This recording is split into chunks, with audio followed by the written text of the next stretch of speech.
In this session, you will learn why adding keywords to your listing is not enough anymore, and how Amazon is shifting towards behavioral signals like browsing, engagement, and buying patterns. From this session, you will also get practical insights how to adapt your existing listings into this new area. My guest today is Vanessa Hung from Online Seller Solutions. And before we dive into her session, let's have Augustus introducing the sponsors of SellerFest Online. Thank you, Lisette. So let me introduce the sponsors of this session. The first one is VAA Philippines, provides trained e-commerce virtual assistants for Amazon, Walmart, and other e-commerce sellers. Ecomc, it's your global Amazon, Walmart, and TikTok growth expert. Exit.io, it's a platform for Amazon FBA buyers, sellers, and investors. Optimal AI by Sellerplex is your Amazon advertising analyst. MerchJar is your AI copilot for Amazon advertising. DataHawk is an enterprise-grade analytics for Amazon and Walmart sellers. And last but not least, VATAi, and international compliance for e-commerce sellers. And now I'm excited to bring Vanessa here with me. Hi, Vanessa. Always great to have you on our channel. Yeah, thank you so much for the invite. I'm so happy to be here. For those who don't know yet, Vanessa is already previously been guest on our channel, and I assume there are new people as well. So Vanessa, before we go to your session today, could you first introduce yourself and give us a little bit of a background why you're even covering this topic today? Sure. So I've been in the space for the last 8 years now. I've been wearing all of the hats actually, like account manager, seller, agency, consultant, service provider, all of it. And within my trajectory in the industry, I have helped brands from like opening an account to scale like multi-million-dollar like exits and listings and products and brands. So I kind of have seen it all. But my biggest thing is that I'm obsessed with the backend. So everything that happens on Amazon that is not very obvious to us, and why they change certain things, certain rules, and how the systems evolve, that's kind of my main interest. I create a lot of content for it. I have an agency that helps with this type of issues. And today, I'm going to be talking about the new era of Amazon selling, and I will say online selling in general, because the things that I'm going to talk about today are going to be applicable for a bunch of other outlets, not only like the search bar or Rufus on Amazon. It will apply for ChatGPT, Gemini, Claude, all of these things, because we want to show up there. And the way that buyers are buying now, it's way different, and it will keep evolving. Mm-hmm.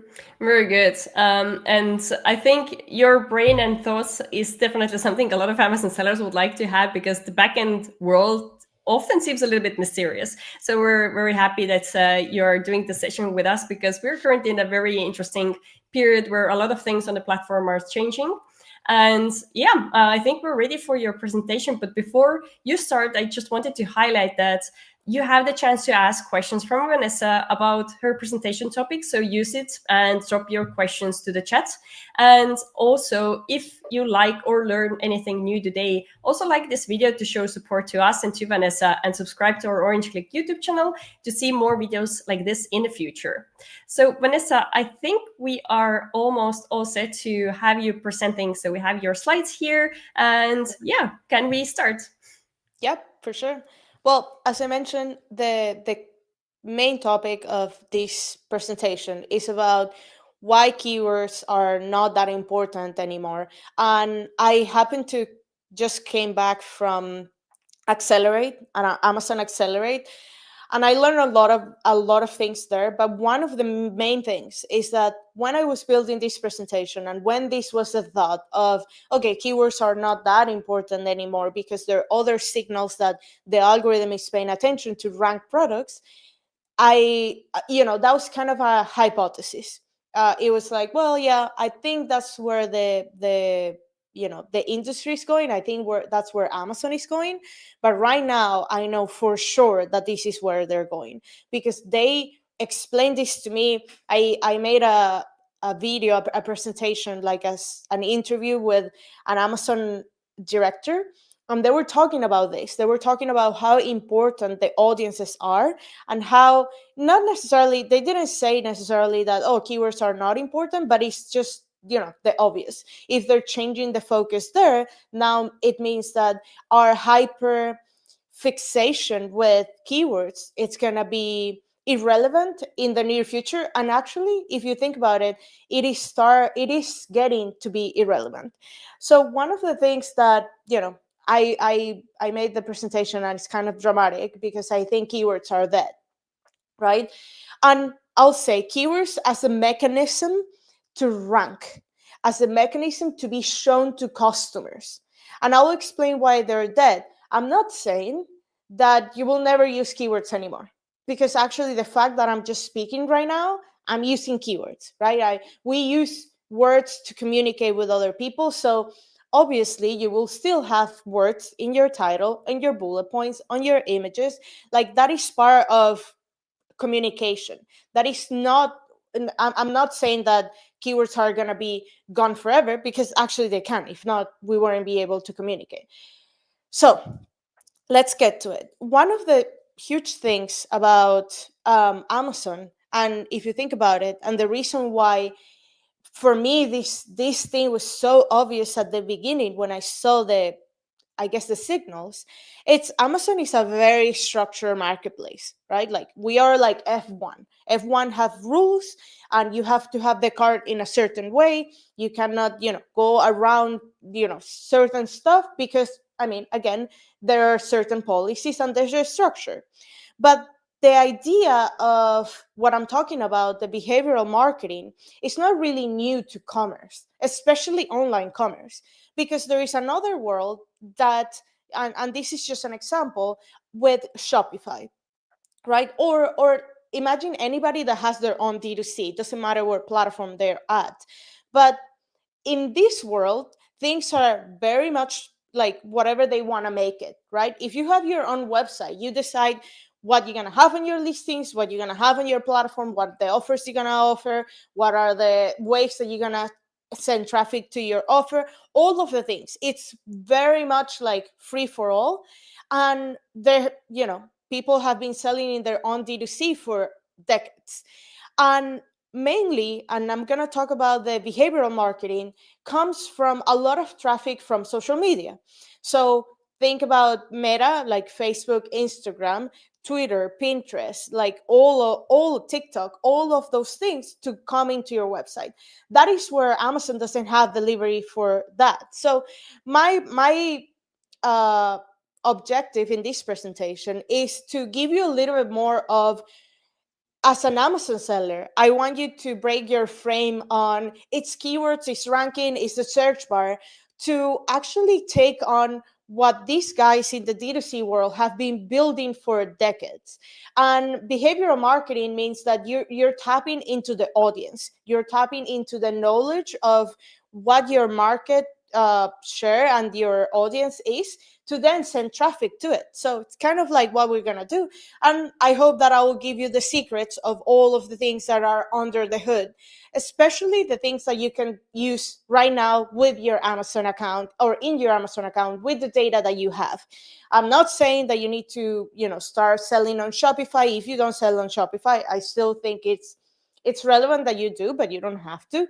I'm going to show you how you can take those behavioral marketing techniques to put it on your Amazon listing and be seen by the algorithm in a different way, in a better way, right? To rank for Rufus, and hopefully for all of the other LLMs that are out there.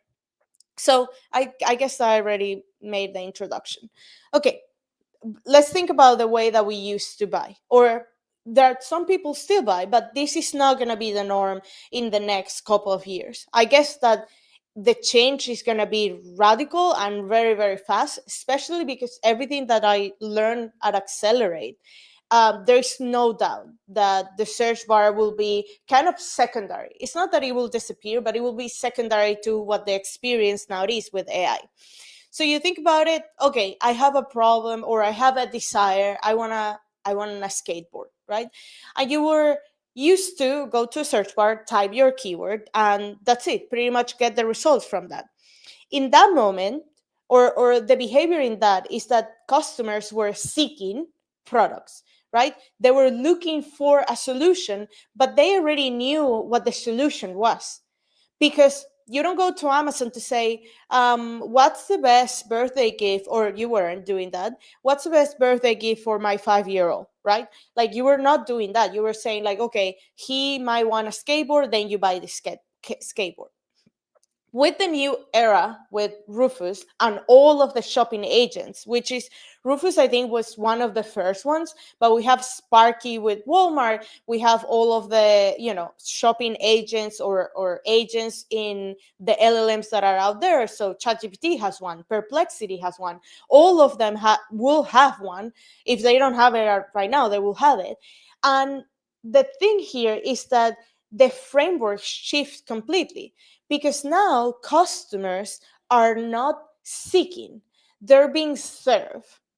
And the huge difference here is that the discovery journey happens within the LLM, within the AI. Because now I will say to, an AI, I will say, like, hey, what's the best birthday present for a 4-year-old, a 5-year-old, or whatever, right? Or what is the best compatible charger for my laptop that is X, Y, and Z? I, as a consumer, I'm not seeking for a product directly. I'm looking for a solution to my problem. And as you know, with AI, it is a very I guess, informal type of conversation. Like, it is very conversational, it's very natural. So that is what is changing. So if you think about it, just by that, there is a signal that the way that you were stuffing and building on top of keywords and keywords and keywords on your listing, it's not going to serve you anymore, because customers are not seeking, or will not be seeking, for keywords anymore. There will be asking for questions to eventually come up with solutions. And that is what we need to change, right? We need to build listings to answer those questions, to show us solutions for those queries.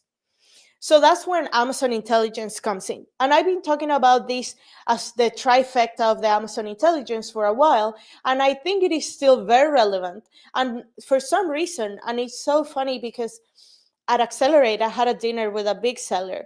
And one of the things that they were saying is like, hey, Vanessa, I've been seeing your content, and I understand all of the things with Rufus and the audiences and stuff, but I still don't see it. I still don't know why this is important.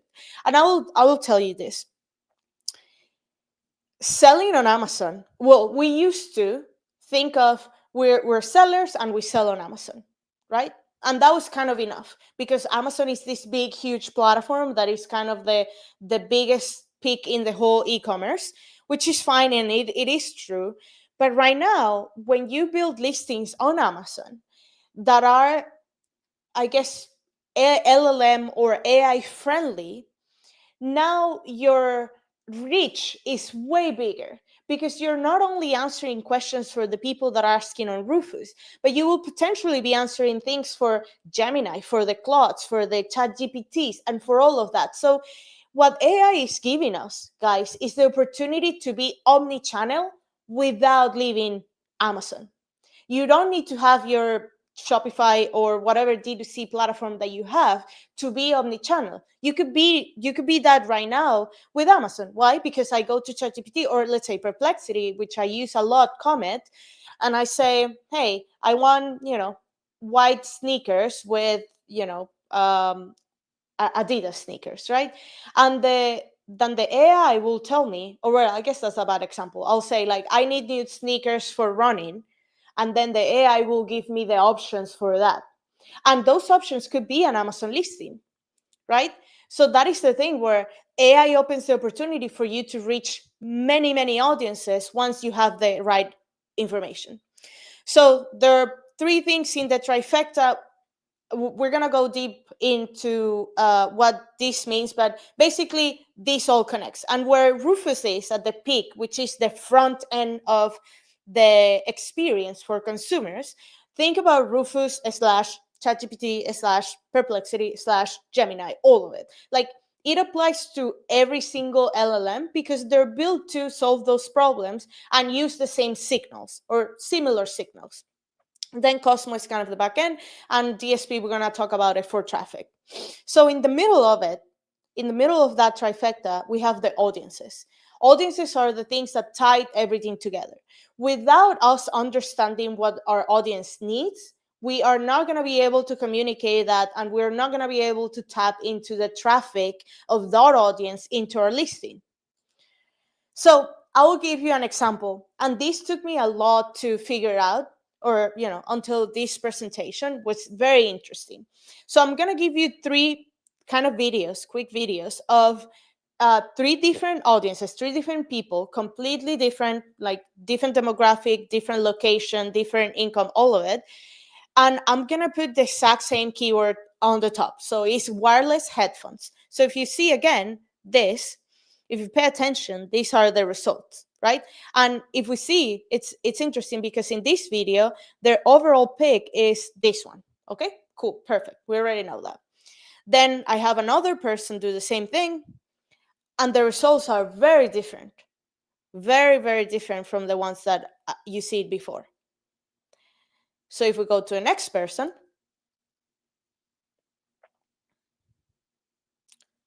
this one is also very different, and see that the bestseller is different. So in the previous one, in the first one, the bestseller, I didn't see a bestseller. I was just seeing an Amazon choice. Now I see a bestseller, but in the second one, it is way different. So what does this mean? I mean, look at in this one, the bestseller was the JBL. So it's interesting. I don't know why I cannot pause it so you to see. But the point is, the results for each audience will be different. And that is one thing that I kept hearing over and over again. Not necessarily super directly, but for sure, like between lines, if you read what Amazon says about the experience, between lines, it's obvious that they're giving results for each specific audience.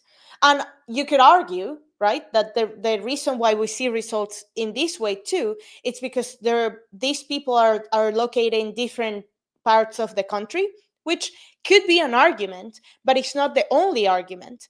And what I want to show you in this video, or with these examples in the video, is that we are overly obsessed with being the number one ranking for the number one keyword and being the number one bestseller. I'm showing you, as with these examples, that for different people there are different bestsellers. So you might be pushing super hard to go in number one in one keyword, but the reality is that you're not going to be the number one result, organic result, for every single audience. So when you start thinking about your audience and who you want to target, then the work that you do will serve you better, because now you're going to be focused on what really matters. Another thing, which if you're interested in how this works, if you go to your filters when you do a search on your mobile, there is a thing at the end that is called sort by. Sort by, the default setting is feature. So that means that Amazon will feature what you're more likely to buy. That means that it's going to be featured by how likely this audience will buy specific things, and the order is completely different.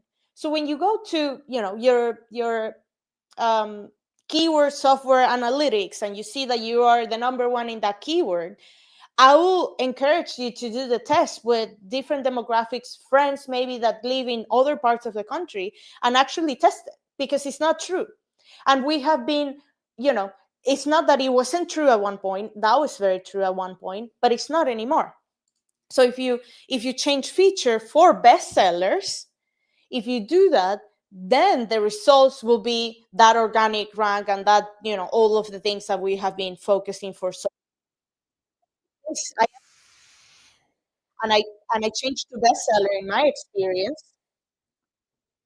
and look what the difference is. Now the bestseller was the Apple AirPods 4, right? These ones were not around in any of the results that it was giving me before. So again, that's what you think about it. Oh wow, this is interesting. And the reason why I bring it up is because for a lot of people, letting go of the idea of keywords don't matter anymore. It's kind of hard because you have built your business on keywords. So okay, now Amazon is personalizing search results based on user personas. And we're going to talk about user personas, how to find them on Amazon, because you already have that data if you have brand registry. So there are a few things in the consumer behavior, and those are the factors that will predict you showing up in certain ways in search. So geolocation, so important, especially to win the buy box and have that prime promise. If you don't have inventory in Texas, you're likely not going to show in Texas. The purchase history, this has to do with audiences. So if I'm more likely to buy like things like AirPods, like the ones that I'm wearing right now, the system won't really show me the overhead headphones, right? Because I'm less likely to buy those. And then similar personas, they will compare me to a pool of people, right, that are similar to me, similar shopping history, similar behaviors.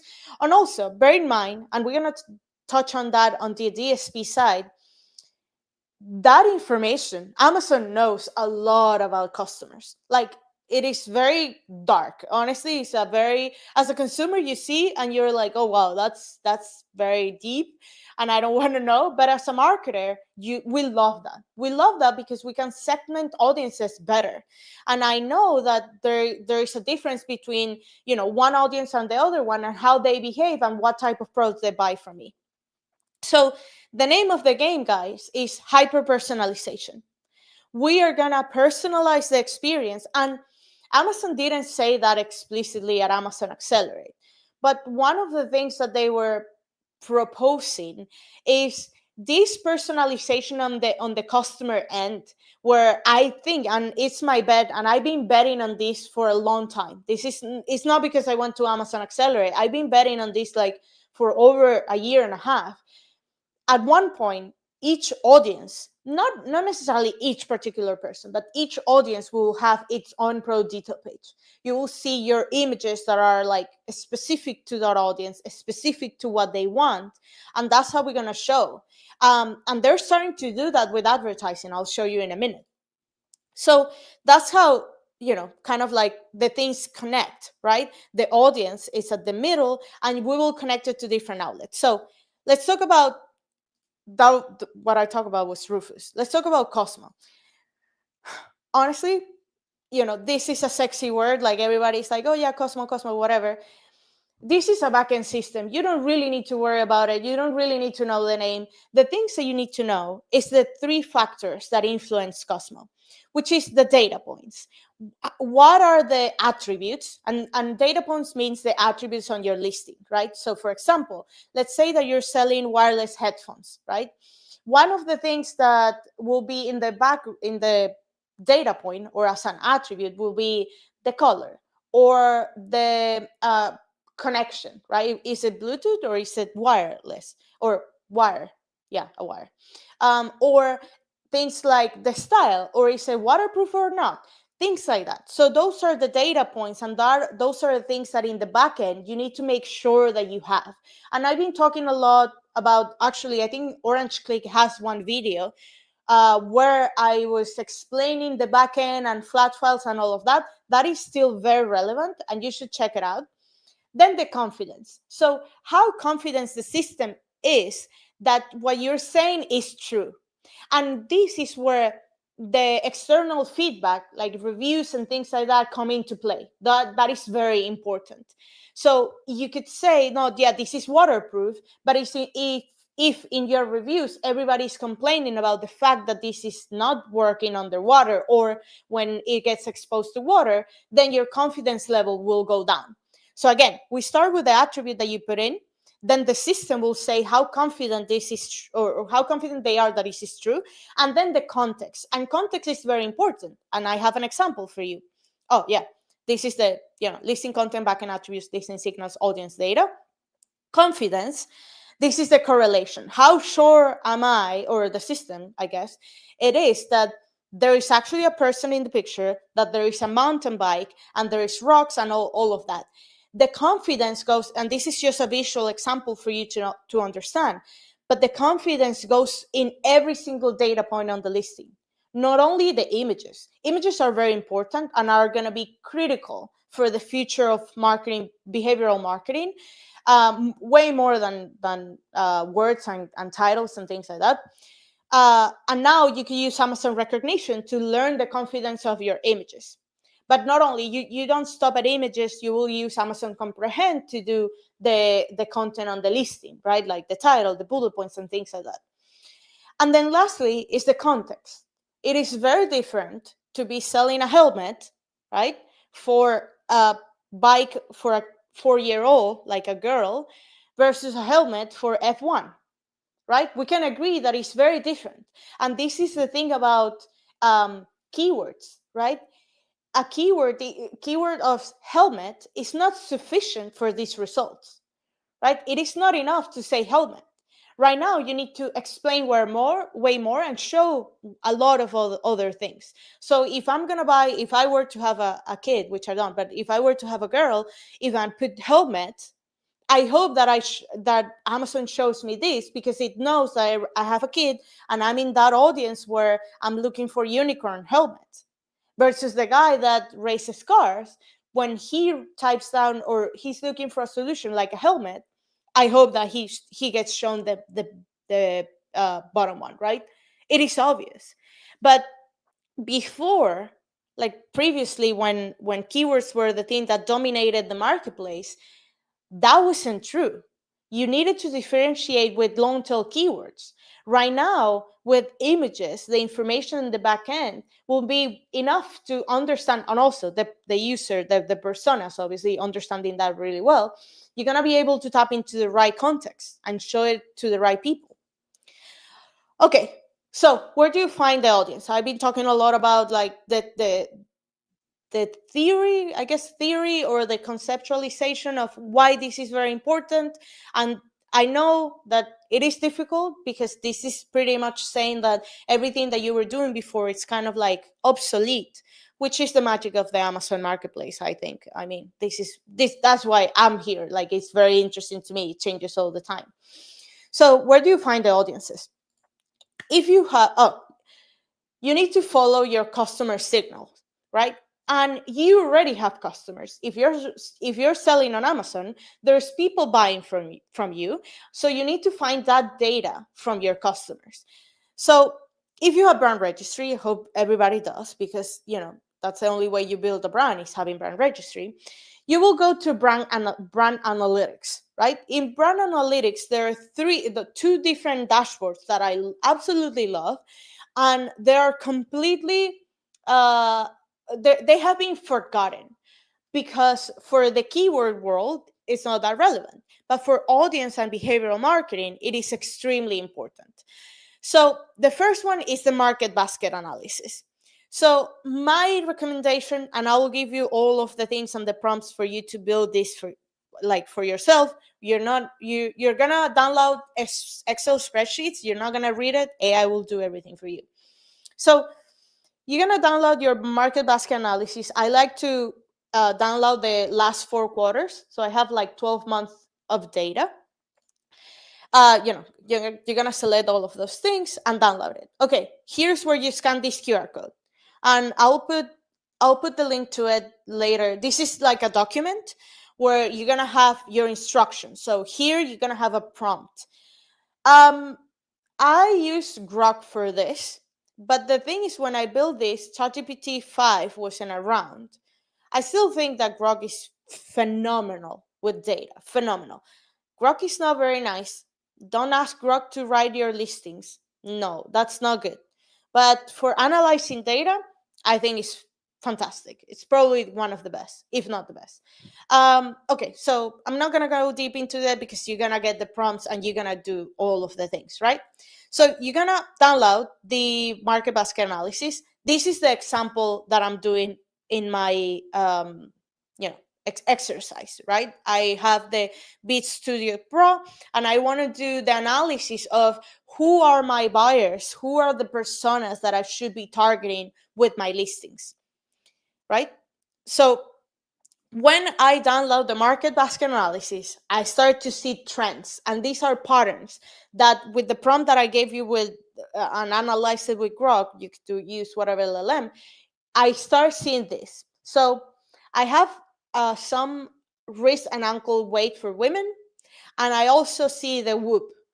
The market basket analysis basically tells you what is that your customer is buying along your product, right? Like when they click add to cart, it's basically saying what else is in the cart, because with these we know signals of what the audience is, like who they are actually and what they're think about. So I'm like, oh, okay, this is nice. I have the weights and I have the whoop.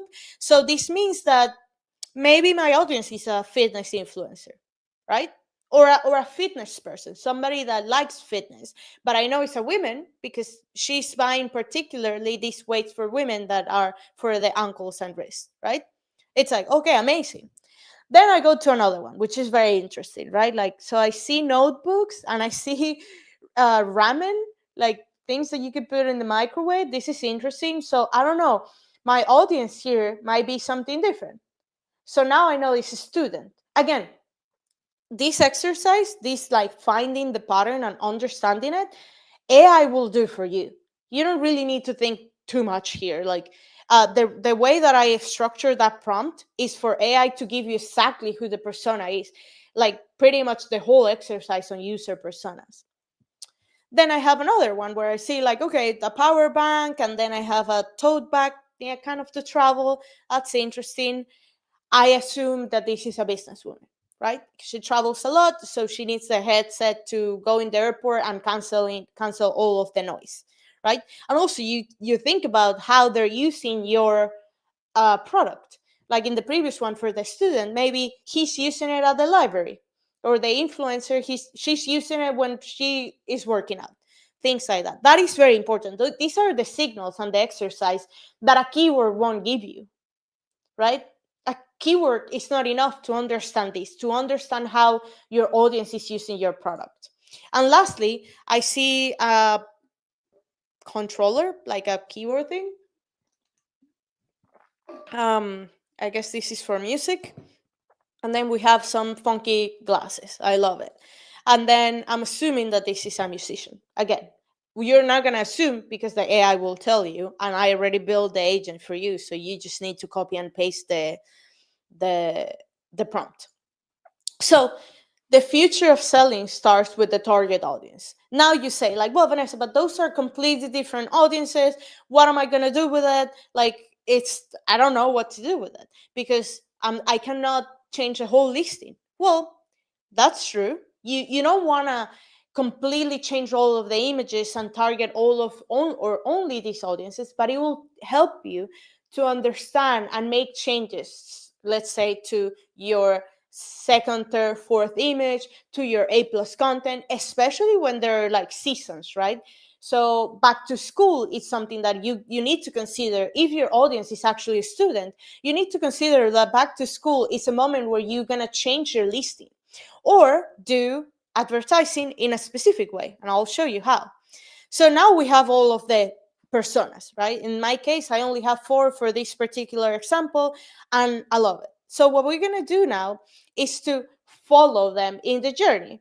So when you think about what happened before, what used to happen before is that we have an audience and they go to social media maybe and they see something they want or something they like or they need, and they will go to Rufus or the search bar on Amazon and they will type wireless headphones, right? That's kind of the traditional journey.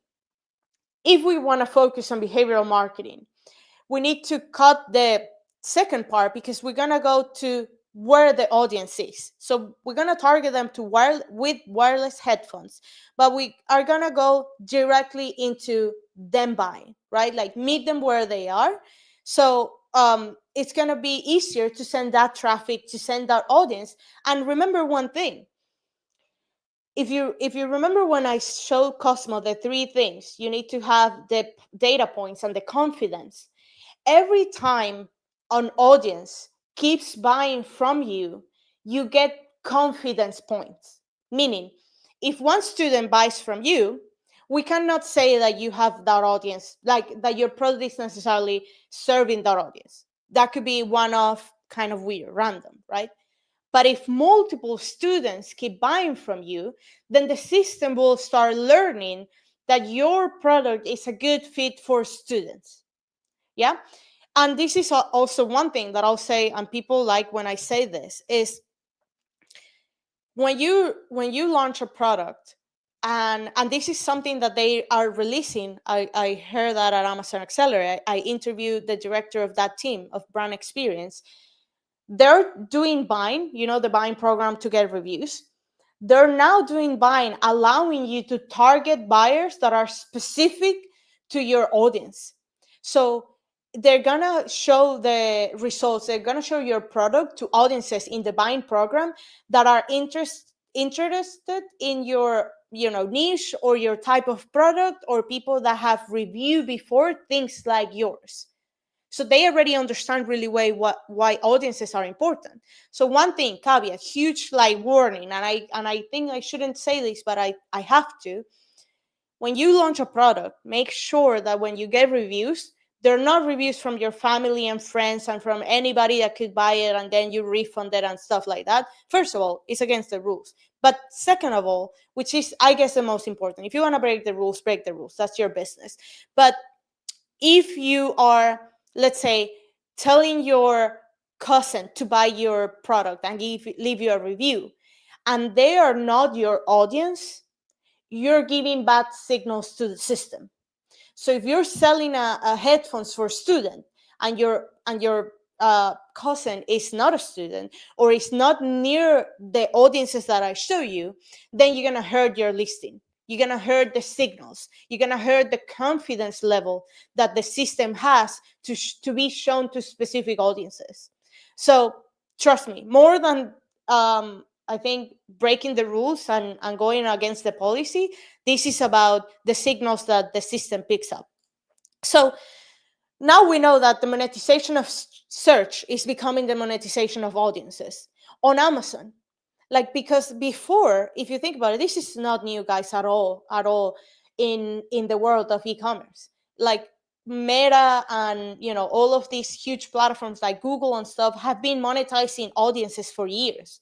You cannot show a listing or a campaign on Facebook targeting a keyword. You target audiences, and that's what we're moving towards when with Amazon. So now we need to meet the audience where they are, right? So now that we understand that I have a fitness influencer, a musician, a student, and a businesswoman, I need to look for where they are at, and this is where DSP comes in. So DSP is the demand side platform for Amazon. And basically, this is all of the advertising that you could do with like under the Amazon umbrella that is outside of Amazon. Again, you can send the traffic to your like Amazon listing, of course. You can also send it anywhere else if you want to. But obviously, what we're going to focus today is the Amazon stuff, right? Your Amazon listing. So the platform itself has all of the audience data and behaviors and insights for everybody that is pretty much have ever touched an Amazon Pixel, which is a lot of people in the world. Like, I think they have the biggest DSP platform or the biggest audiences, insights and information of all of the other softwares. Not even Google, not even Facebook. Amazon has it all, because if you think about it, they have not only the marketplace, but they have also AWS, which, by the way, pretty much powers the whole entire world, and also Prime Video, Prime Music, a bunch of things with health. They have a lot of information. So now we need to learn how to use it. And there are different audiences that you can target. I'm not going to go super deep into the audiences in DSP, but this is pretty much people that you're going to target on the same lifestyle. So let's say that you find that student, right, that buys from you, and you say, I want to target this lifestyle, the lifestyle of somebody that lives on campus, maybe somebody that's going to an Ivy League here in the US, and has a specific set of income, or it's a women or men, like those sort of things, and I'm targeting everybody that has that same lifestyle, right? That will mean that you're going to start meeting them where they're at, because again, this will be shown to people outside of Amazon. So maybe in the website that they find the answers for their test, they're going to see that information. Or when they're looking for a specific things, for information, they will see your ad, right? That's what you want to do. You want to be where they're at and then bring them back. That is what everybody in e-commerce, especially the people that have been doing D2C, that fast and furious type of style, have been doing for years. Like, where is my audience and how can I bring it to see my listing and to buy from me, obviously. This is kind of the funnel. You obviously need to first, before, I guess I'll say that retargeting and lookalike audiences are probably the audiences that will make a purchase right away, because you will say, I'm going to retarget the people that bought from my competitor, or I'm going to target people that are exactly or similar to the people that buy from my competition. So in that way, the funnel goes directly from purchase to loyalty. But if you really want to build a sustainable brand, a sustainable funnel to have people that come to your listing organically, and so next time a student says like, oh, where should I buy wireless headphones, they will think about your brand. You need to invest in awareness. And awareness is probably, kind of more broad. You have them in their funnel, you have them interact with you, and then, you need to do enough touches for them to purchase. Okay, so this is one thing, and this is the key for the understanding of the audiences and the consumer. You need to ask yourself, what are the specific events, challenges, or changes in my customer life that trigger the need to buy my product, right? So instead of thinking like, what is the biggest keyword that I could target, no. You need to think of, okay, what happens in my customer's life that make them buy my product? I will give you an example. There is a brand, big, massive, huge brand in the bedding category, right? Like pillows, sheets, duvets, and all of that. One of the very interesting things that they were doing with DSP is that they were targeting people that got recently divorced. Again, this is something I don't know. I know it's so dark. Amazon knows these things.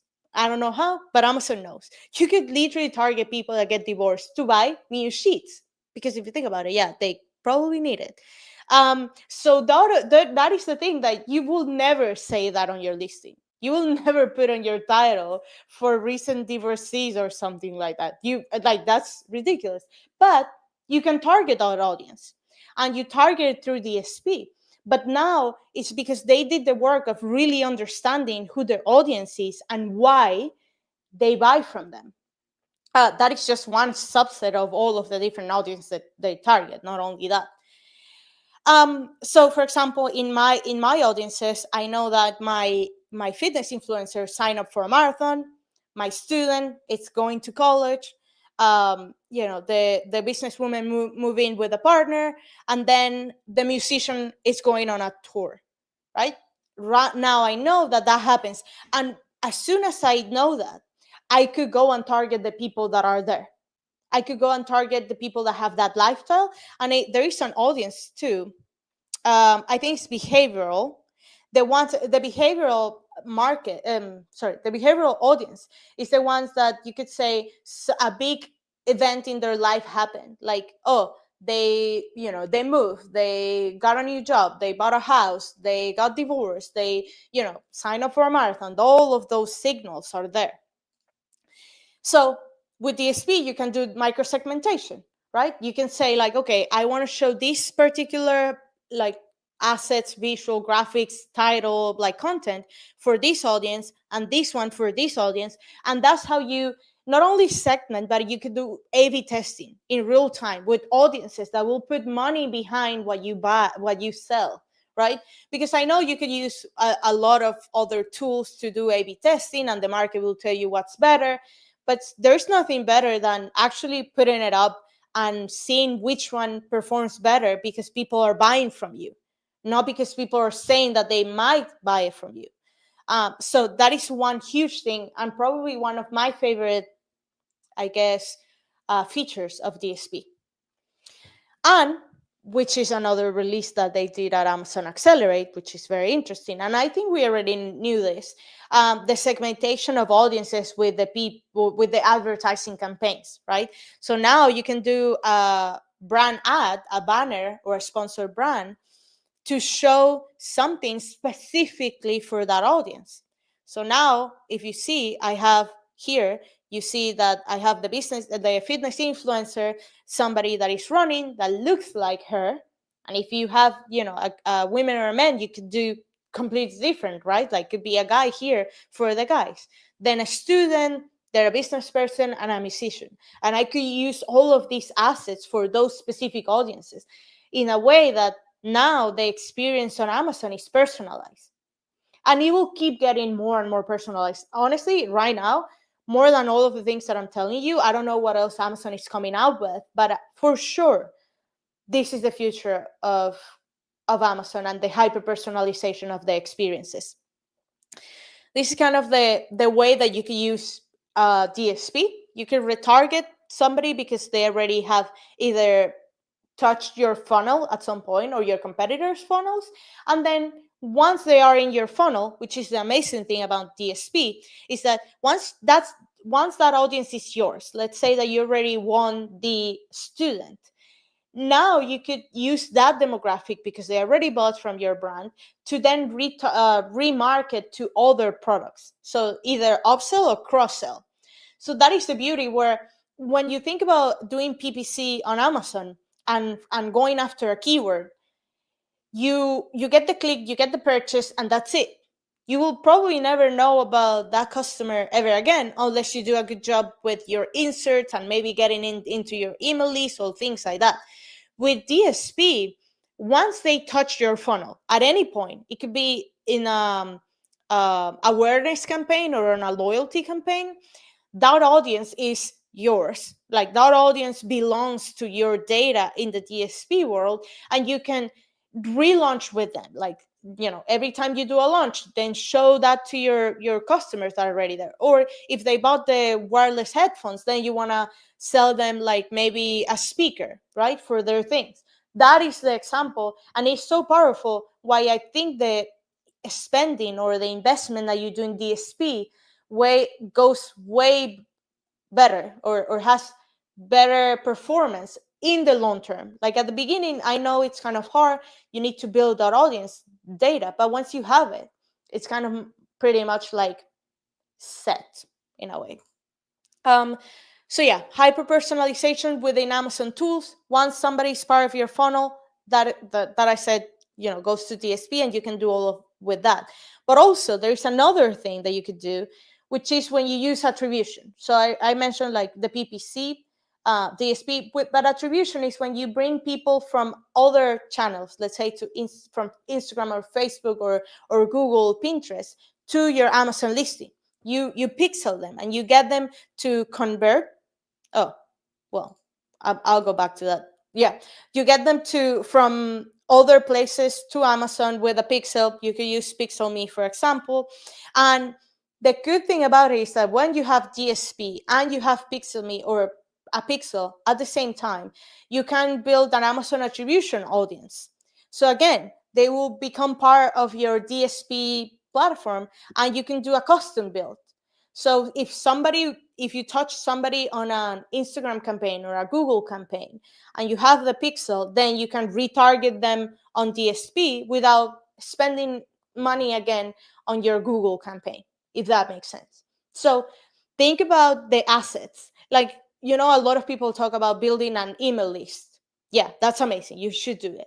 But also, all of the spend that you have been putting behind PPC, if you transfer it to something like DSP or attribution, where you build audiences, that will go a long way, because there is way more information about them, and you don't necessarily owe them because you don't own anything in the DSP platform, but that audience is yours for you to retarget and retarget and retarget and remarket over and over again.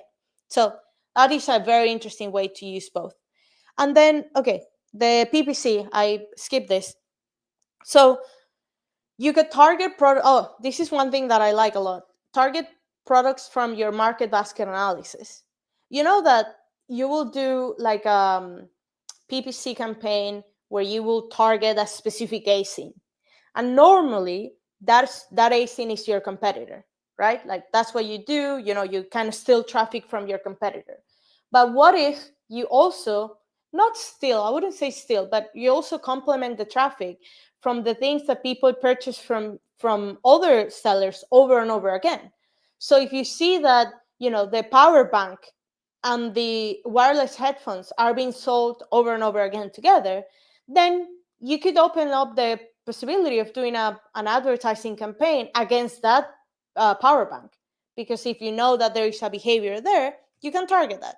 So I think it's very interesting, and I wish to see it more often. I don't see it very often. The AI creative studio and video generator from Amazon, that is super cool. And you can then target, let's say that you do the campaign for the headphones, you could do these images for every single audience in a different way, within the Amazon platform. Like you don't really need to go out. You could go out, but you don't have to. AMC audience, the Amazon Marketing Cloud audiences, right now that's open up pretty much for everybody in the advertising console. I started seeing it not long ago, maybe 2 months ago, seeing it in every single account. Before, only the big ones had access to it. Now also we have the multi-touch attribution, which is a huge thing in the PPC world, or let's say in the advertising world, because right now it tells you exactly how many touches happened with that specific customer for them to purchase. So you're gonna layer DSP, the attribution, and PPC, and you say like, okay, there were like 17 touches until they buy. So if that's true, let's say for the student, but then for the businesswoman, you only needed 1 or 2 touches, let's say, now it's obvious where you're going to invest more money, right? You're going to go to the audience that requires less touches than the other one. And that is the thing, like all of these data points serve you to make better decisions. Yeah. And then the last thing, I'll close with this: create a brand experience. That is very true. And I spoke at Accelerate about this, a brand building. You really need to think about that as a whole, and not only on your listings on that ASIN, on that SKU. Building a brand requires you to have a messaging, understanding your audience, really solving the problem, communicating, and having presence outside of Amazon. Again, as I mentioned, you right now could be an omni-channel brand without leaving the Amazon world, like the ecosystem with FBA and all of that. But the more you're present in social media, the more you are online on your own website, will give you that, I guess, brownie points or bonus points to actually being a brand, right? And a place where people can connect with, because that is the future of e-commerce. Like I don't believe that launching one little Me Too product will be enough. And the way you do it, again, social presence, web presence, your own website. If you don't have that, you should build it. And it doesn't necessarily need to be a Shopify. You don't need to sell products there. But having information on a website about your brand experience, about your products, will be very important for AI. Then social media, obviously, and have audience validation. Audience validation means that people are communicating with you. You have reviews, and people are tagging you, and they're creating content about it. This is where influencer marketing comes in, and it's huge, it's critical. So the future is audience first. I think I repeat that over and over again. If you take anything out of this presentation, is that you need to focus on your audience first, and the answers are on your Amazon account if you have brand registry. So using the market basket analysis and the demographics will help you a lot. So keywords alone won't win. And again, behavioral marketing is the future. Leverage Amazon data. Again, brand analytics, demographics report, customer insights, and the market basket analysis. And you should shift from PPC, keyword heavy campaigns into a more broad, I guess, experience with things like attribution and DSP and whatever you do outside of the Amazon ecosystem to bring people to Amazon. And remember that it's very important that you target the right audience for that because the system learns from it.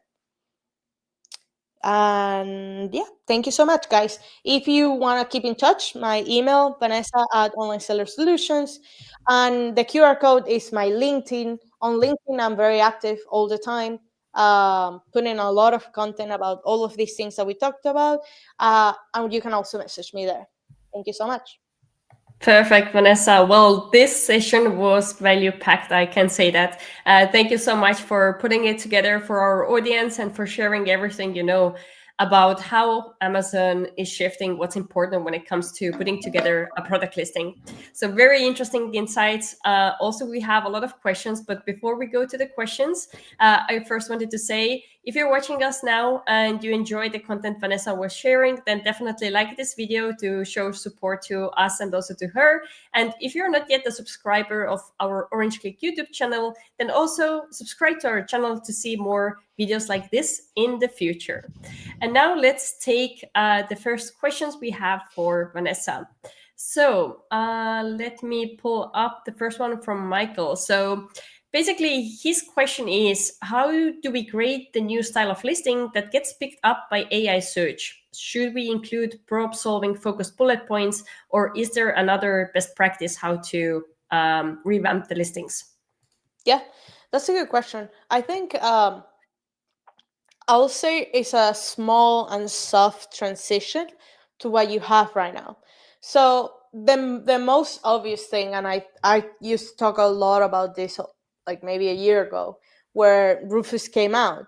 Rufus, when you go to your listing, there is a pop-up for Rufus on desktop and on your mobile experience, and that experience has questions to it. So you will see what people in your niche, in your specific category, are asking for. Let's say that you sell wireless headphones, and one of the main questions is this waterproof, right? You need to answer that question, even if it is or if it's not. Like if it is amazing and you create content about how amazing and waterproof is your listing, but if it's not, you also should say that it is not. Why? Because people are looking for those signals, are looking for those attributes to purchase. So that is how slowly you start transitioning. If you have never done any type of work, that is the first thing. So yeah, the answer is that you should focus on problem solving bullet points, but that's not because you need to solve all of the problems that your people ask. It's mainly because you need to get the top keyword or the top questions people have and then answering them. Right? Mm-hmm. You can also do the exercise with another AI, like another LLM, that will tell you what are the main things. And answering this question, remember what I said, the question of what happens in your consumer's life that makes them buy your products. So if you start thinking about that and doing that exercise and maybe using AI to think about those things, you maybe find signals that you were not seeing there before because you were focused on keywords only, right?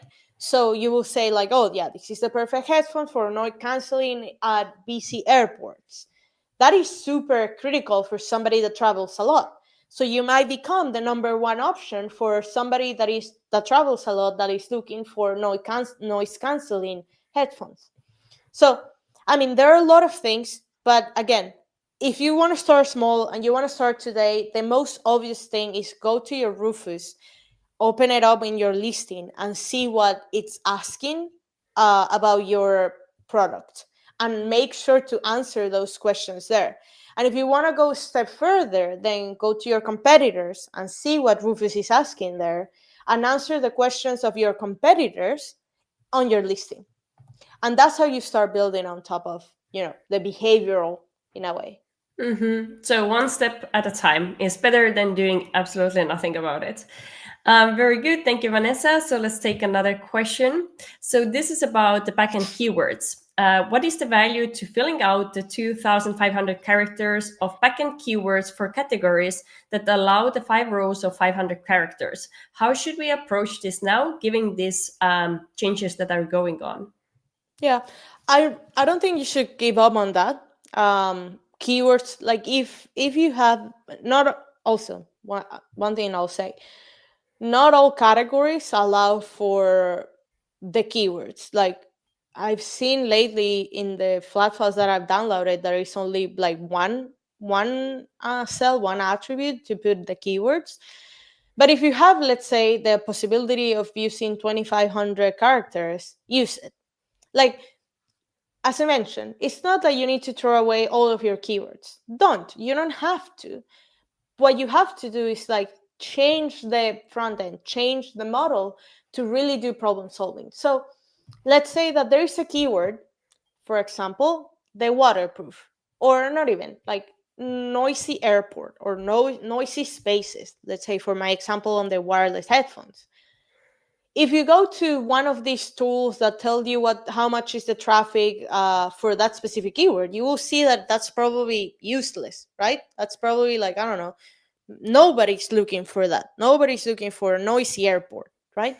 But when you have a signal like that on your keywords, again, it's a data point for Cosmo to build confidence on your product is actually good for that example. And maybe this is not a perfect example, but something like that. So if you still have the opportunity to put a lot of keywords on your listing, make sure to go outside of the right outside of what you should put in, right? So you should put in like wireless headphones, like wireless blah blah blah, headphones, and audífonos because you're gonna target the Spanish market. Those are the obvious ones. But if you have space, then what is the non-obvious words or keywords that you can use to leverage those like problem solving or audience questions? And those can change, right? Change them often. Okay, that's a good thought exercise for sure. Very good. Thank you for that. So, Jeff was actually doing a little exercise while you were presenting. So, he was looking for what are the best fitting Bluetooth AirPods for workouts on Rufus. And he got totally different results from Rufus and the search bar. And Rufus was more helpful after asking more questions. Yeah, I love it. Like that is great to see. And again, that is gonna get better. And I remember, I so vividly remember like a year ago when I was doing a similar presentation like about Rufus, and everybody said, "Yeah, this doesn't work." And I'm like, guys, just patience, right? Like patience. It's just gonna get better. It's just gonna improve. And the last thing, probably you and your mom are not using are not using Rufus right now every day, or let's say every time you purchase on Amazon. That's fine. At one point, it will be. It's just a matter of time. Because right now, as a consumers, we're changing our behavior not only to shop online with agents, but also to use agents in our day to day. So I do believe that in less than 2 years, everybody will use agents in some sort of way, and a shopping agent won't be anything new. It won't even be interesting at that point. I don't know what we're going to be talking about then, but it is like, yeah, for sure. We use an agent. What are you talking about? That is kind of the feeling that I think will happen. Okay, very good. So let's continue. We have a few more for you, Vanessa. Hopefully, you're all ready to answer. So another question we have about keywords. So, do keywords on secondary images or A+ images have any indexing value, or only indexing value for keywords on the main image? Do you know I the think answer to all of that it question? has value. All of it has value, but this is where, again, the framework needs to shift a little bit, because the word that they're using in this question is indexing, right? Indexing, ranking, like showing up, things like that. I think that it does. It helps a lot, but also, or more importantly, the keywords on your images will help Rufus understand or get answers from specific things. So I think it is true for all of the images that are on your listing that if you have information on the image, that will help. I don't know how much for indexing, but definitely for signals for the AI. Mm-hmm. Very good. Thank you for that. So Jeff has a question about Rufus and Cosmo. So does Rufus and Cosmo pull results from D2C or other sites, or they just use internal attributes? Supposedly they use things from outside, but I don't know how much that's true. Um, well, I guess I've seen one example where there was a brand saying or having like, I guess, restricted claims on their own D2C, and they got like suppressed on Amazon, and they didn't have that, like they didn't have any claims on Amazon. So if you think about it, apparently that the answer that we got from that brand was that yeah, they have like wrong things in their D2C, which was shocking. Like that means that Amazon does pay attention to the outside world. I don't know by how much, what degree, on what websites, but I think they do. Mm-hmm. Okay, very good. Then we have two questions which are a little bit similar. So, have you heard any rumors, or do you know if there's any plan that Amazon would allow sellers to have multiple set of images or A plus content, for example, to display to different targeted customers? Yeah, yeah. They again, I think I mentioned that they didn't say it explicitly, but I think we're going there soon, very soon. Okay, so stay tuned also on our channel, because definitely when anything changes, we're gonna ask Vanessa to come back here and share whatever she knows. So, question about DSP. What do you think? So, Jeff is, I think, working with a few brands, and their eyes are kind of rolling when he tells them how much does it cost to do DSP. So, what is like a good approach how to get started with it? Should sellers kind of take money away from PPC and then have it for DSP, or how would you approach it? Mm, that's a tough question because I don't think there is a right answer for everybody. I honestly think that it will really depend on what's the level of sophistication of the brand.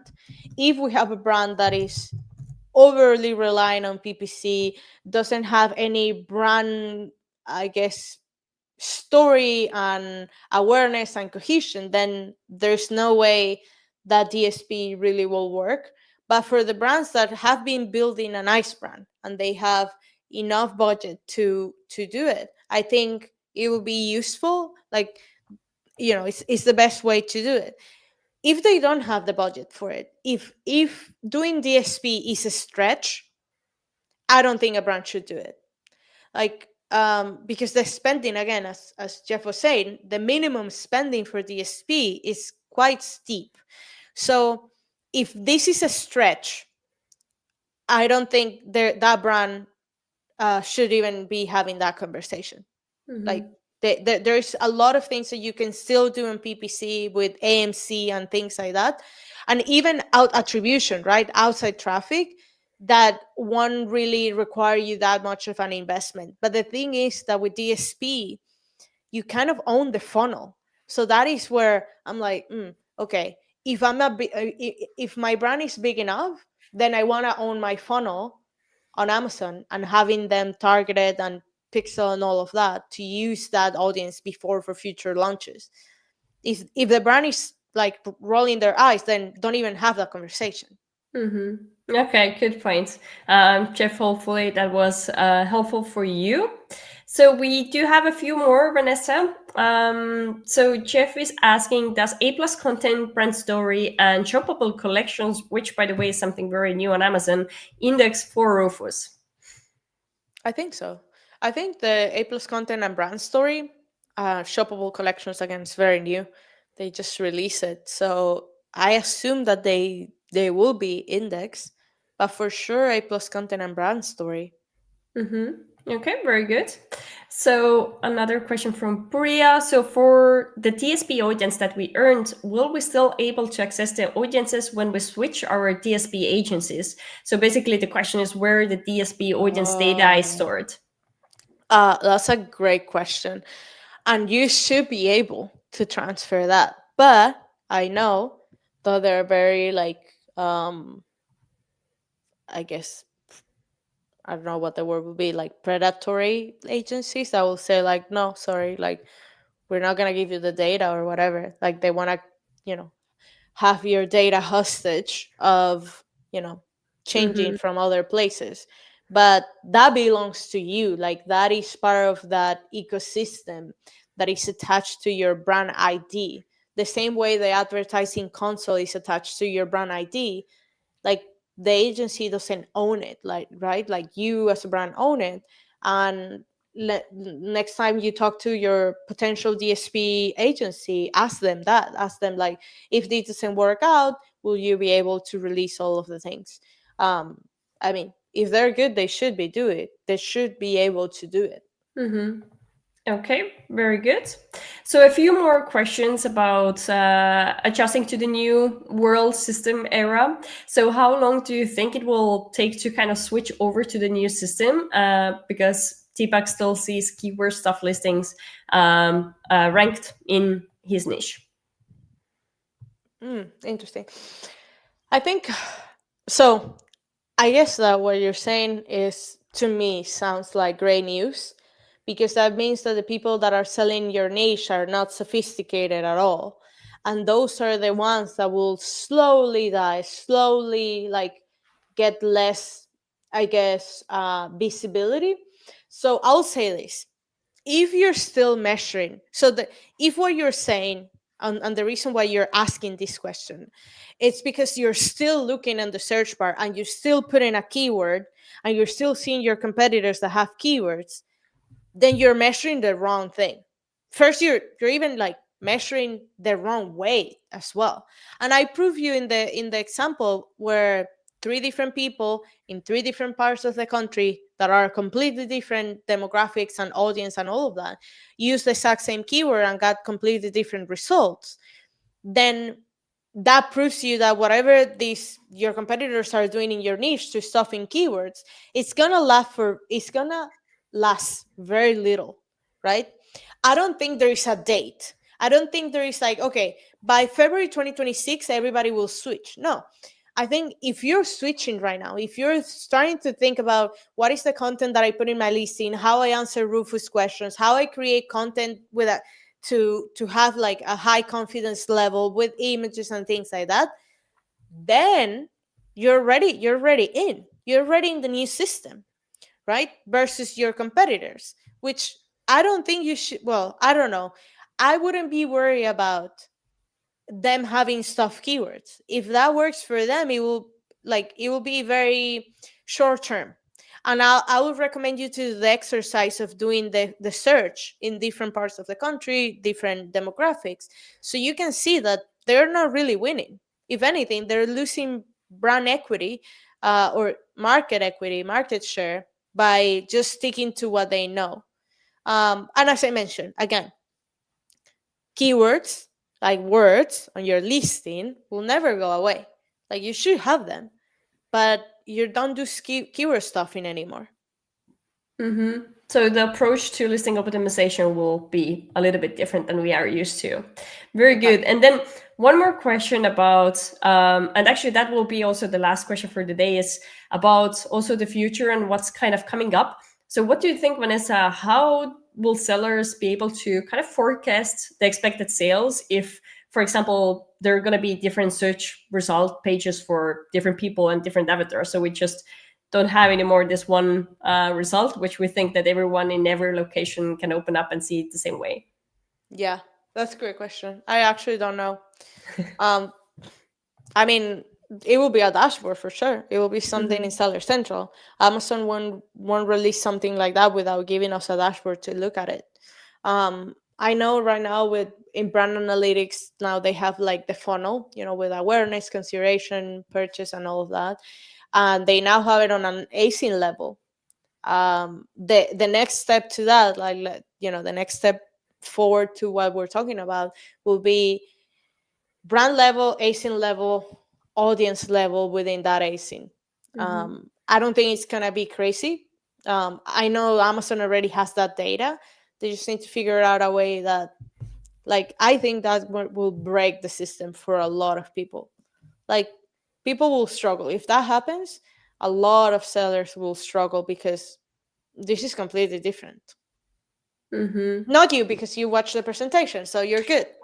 Yeah, I just wanted to say that I think if you're already here today and you're listening to Vanessa and you're acknowledging these changes and then also doing those first steps, you're going to be ahead of many of your competitors. So I want to show you, Vanessa, two messages we received. So Deepak joined a little bit late to the stream, intends to go back and watch it again because it's loving the stream so far and everything is very useful what you shared. And Jeff also says great session, Vanessa. So we're all very happy with everything you shared with us today. And Thank you. as a last thing, before we're going to end this session, Vanessa, could you give us a short overview what's Online Seller Solution is doing and how do you usually work together with Amazon sellers? Sure. Yeah, so as I mentioned at the beginning, Online Seller Solutions is kind of the backend service for Amazon sellers that are looking to solve problems and understand what's happening in their system. So a lot of catalog, inventory, and account health issues happen that will stop you, preventing you from selling. We solve all of that completely hands off. You just engage with us and we will take care of the issue from being suppressed or deactivated or having issues with your variations or backend to selling properly. And also we have an AI backend service that will help you with everything that we talked about today on how to optimize the backend, how to optimize the listing to be ready to sell to AI. That's what we do as well. And everything and anything that is Amazon backend. So yeah. All right. Thank you so much, Vanessa. Again, I hope to see you soon on our channel. So take care and thanks. Thank you. Have a good day. And now I would like to introduce the VIP package available for all SellerFest Online participants. This VIP package is something that we made just for you. It's going to be 20 advanced expert sessions, which are not available for free or anywhere else. Only if you get the package, you will see them. It's from the experts who are turning SellerFest Online. And in addition to those 20 advanced sessions, you're going to also get two very great bonuses. First of it is recordings from the European Seller Conference 2024, where you can access all the speaker sessions of our biggest physical event in a year. And the second bonus is a masterclass by Brandon Young. It's about product discovery, validation, and AI design challenge. You're going to find the link to the VIP package from the video description below. And as I said, besides these two bonuses, it features many different advanced sessions from the experts of the SellerFest Online. And now I would like to invite you to watch another video on our channel about how to rank your Amazon products better.